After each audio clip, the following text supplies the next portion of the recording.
অনেক লোক আছে যৌন সমস্যা, খালি বলে কি যে ভাই আমার ওষুধ দেন, ওষুধ দেন।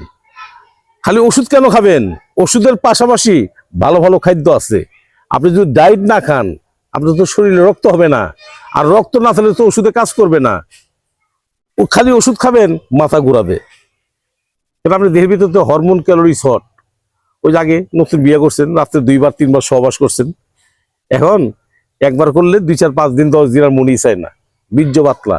দেহে যখন হরমোন ক্যালোরি যখন কমে যায়, তখন বীর্য পাতলা হয়ে যায়, টাইমিং কমে যায়, শরীরে এনার্জি কমে যায়, তখন লিঙ্গ নরম হয়ে যায়, শক্ত হয় না।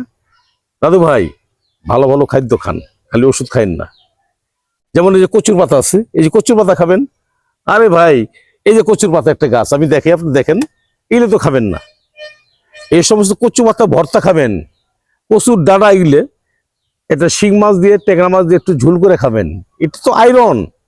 5 কেজি আপেল খাবেন, যে ভিটামিনটা না হবে, 50 গ্রাম কচুর পাতা খেলে তার চেয়ে বেশি ভিটামিন হবে।